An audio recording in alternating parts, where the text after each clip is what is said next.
Hey everyone, in this video I'm going to give a quick update on Cultivated Science and give some of my initial thoughts on how I think agronomics is as an investment. Note, I think they're great investors. I think they're investing in great companies. What they're doing is great, but just because you're a great company and that you're great at what you do doesn't mean you're a good investment. So I'm going to look into that. Let's get into the video.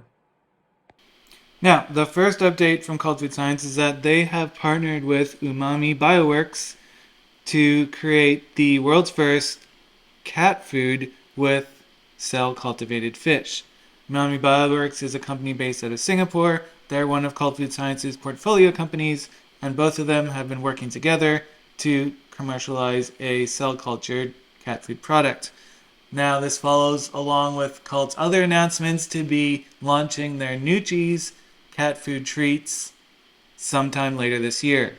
So as we can see, they're pushing forward with a plan to become a pet food brand using some of these new food technologies. I did a video a while back about the consolidation of Cult Food Science shares. I didn't actually vote. I guess the vote went through and they are going to do the consolidation, so you're going to get, for every 4 shares you have, you're going to get 1 share. So the outstanding shares of the company will be reduced to approximately 50 million shares from over 200 million shares today. Nothing's going to change in terms of the value of the company based on this. Of course, people might start, the share price is going to increase because you have fewer shares, and so you need a higher share price to reflect that. But the actual value is going to stay the same. So let's just say, for easy math, if you have 100 shares and they're worth $20, then when you get 25 shares, it's still going to be worth $20. Now, this is all going to happen at the close of business on August 22nd, so we have one more trading day on Monday, the 21st, before this changeover happens. It'll be interesting to see how this goes. Now, this directly delves into my initial thoughts on agronomics. I've said many times on this channel that I don't believe that VCs are good investments. This goes both for Cultivated Science and agronomics. Let's look at why that is. Agronomics started as a biotech investment firm run by Jim Mellon back in 2011. Let's look at how they did over those years that they were focused on biotech investments. From 2011 to 2018, when they became focused on food tech investments, when they became agronomics. If you put money in at the start, when they started trading publicly in October 2011, you would have lost 30 to 40 to 50 to 60%. If you put money in when they started as agronomics sometime in 2018 till now, you would have only gained under 100%. If you put money in at the very start when they started investing back in 2011 till today, you will have only gained 18%. Why is this? Well, let's talk about dilution. Agronomics now has just under 1 billion shares outstanding. They started in 2018 with 86 million shares. So we can see with their management style how it differs with Cultivated Science is that they don't consolidate shares. Cultivated Science has the same dilutive effect. Why? Because they have to fundraise every year to put more investments into companies. How do they get that money to fundraise? They issue shares. Both Cultivated Science and agronomics work this way. So for agronomics in 2019, they raised £4.5 million. That means they had to issue almost 91 million shares to get that investment. The year after, 2020, they raised £17.6 million. They had to issue 308 over 308 million shares in order to get that investment. Let's look at the year after. They raised 75.6 million pounds. They had to issue almost half a billion new shares in order to get that investment. Now, clearly they raised this on much better terms in 2021 than they did in 2020. Finally, in 2022, last year, they raised another almost 76 million pounds. Again, on better terms, they only had to issue 30 million new shares. They also did a deal with Geltor where they bought a portion of the company. Part of that was done in cash. Part of that was done by issuing almost 9 million new shares. So we can see over the lifetime from 2018 to today, they went from 86 million shares to almost a billion shares outstanding. When you do that, that's called dilution. And that means the price per share is going to go down. But why suddenly, if you invested in October 2020 until May 2021, you could have made 600%. Why was there that jump? And then why are we back down to today? Well, you can see in that time frame, October 2020, May 2021. October 2020, they fundraised 17.6 million pounds. 2021, they fundraised almost 76 million pounds. So they almost fundraised 90 million pounds in that time frame. So their assets would have skyrocketed in that time frame. But then since it has come back down to earth because, well, dilution. You rise on the increase in the fundraise, you come back down to earth because you had to issue so many new shares. This is likely what's happening with Agronomics. Now, Cultivated Science is consolidating shares to do financial engineering to make it look like their share price is going to be higher. But in every sense of the word, things are the same as Agronomics. Now, the reason I'm buying Cultivated Science, originally I was thinking about buying Agronomics, but since now when I've been looking at the companies, I've decided to buy Cultivated Science because they look like they're going to become a product company. Whereas Agronomics is clearly just an investor. And that's great. They're great investors. They should continue. We can see they've actually been quite successful. So let's look at Shiok Meats. So they did an initial investment in 2019. This is me going through all of their financial statements, by the way. And I'm going to be putting this together in the same kind of valuation model I did for Cultivated Science in a video coming out later this month. Right now, this is just me taking out all the information from their financial statements, specifically tied to food. They did start as a biotech investment firm, and they still hold some of those assets.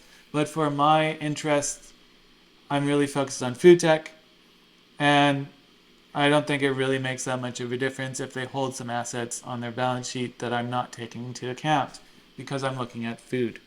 So, Shiok Meats, they made an initial investment, which was a loan of $500,000 back in 2019, and that will convert to shares as long as that company raises a $10 million Series A. We can see the next year, 2020, that investment was still on their books. Nothing happened. Then in 2021, Shiok Meats did a Series A financing. The initial convertible loan, plus any of the interest, converted into Series A shares. And that meant there was an internal rate of return of 31.8%. Live Kindly Co., they made their initial investment, $3 million in February 2020. In 2021, Live Kindly did their Series B round, which meant that Agronomics saw an internal rate of return of 73%. Cell-X Limited. On December 9th, 2020, Agronomics did a $50,000 safe, simple agreement for future equity investment in Cell-X. On May 28th, 2021, so only a number of months later, Cell-X completed its first funding round, and those safe investments converted into just over almost 231,000 preferred shares, leading to a 500% uplift in their initial investment. So we can see they've had some good initial successes. They've also had some failures. Simply Foods, they made an initial seed investment of $700,000 US back in 2019.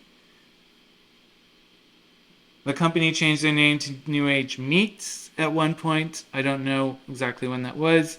But then in 2022, they changed their name to New Age Eats. And finally, June 9th, 2023, a couple months ago, they went bankrupt and sold off all their assets. So that $700,000 investment had to be written off. So I just want to outline all this to say they've had some successes, they have some failures. This is how VCs work. They raise money, they issue new shares, they dilute themselves. This is how the business model works. The same thing is true for Cultivated Science.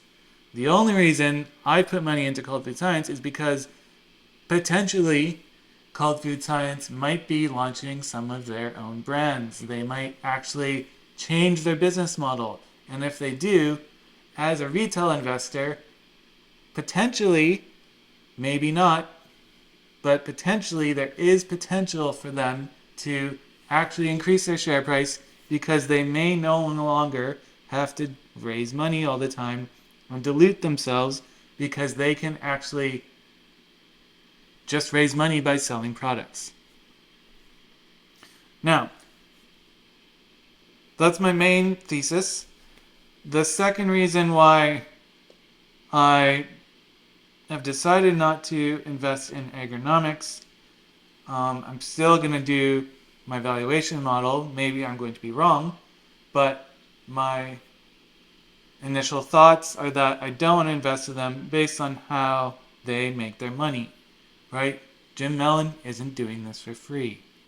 How does Jim Mellon make his money? He owns 30% of the company roughly. We can see here that he makes £15,000 in fees in 2022. He didn't make anything in 2021. We can see their payments for the directors are fairly low. But let's look a little bit deeper. On May 6, 2011, Shell Bay Investments entered into a letter of appointment with the company to provide certain services.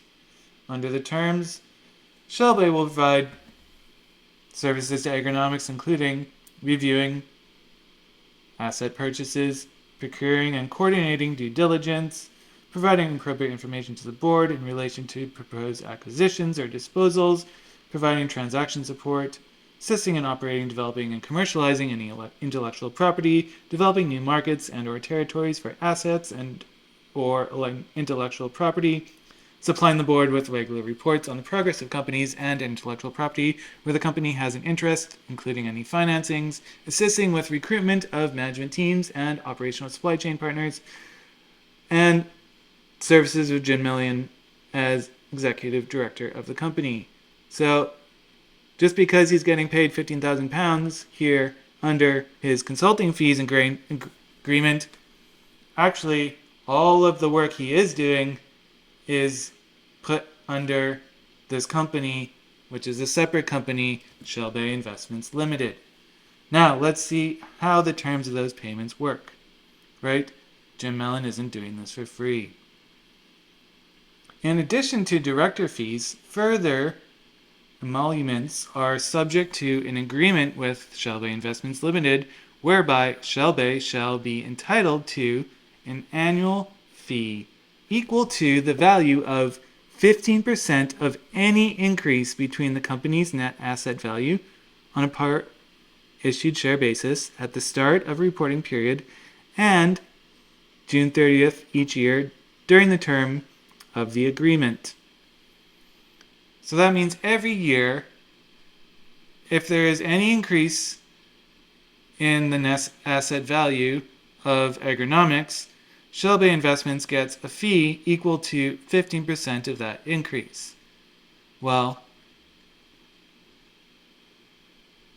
$4.5 million increase in asset value, 2019, 2020, they've raised money, 2021, they've raised more money.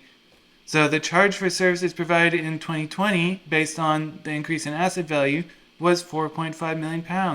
In 2021, it was £7.3 million, with Shell Bay Investments opting to settle the fee 50% in cash and 50% in shares. Obviously, you need to make money, so you're going to take some in cash. And you want to keep your ownership of the company because you're diluting and increasing the number of shares, so you need to issue some of that in shares so that you can keep your roughly 30% ownership of the company. This is how VCs work. This is how people make money. And just because Jim Mellon is making a ton of money, and he is a great investor, and he's making a ton of money, that doesn't mean that you, as a shareholder, are going to see any of that benefit. I'm Chris, and we'll catch you in the next video.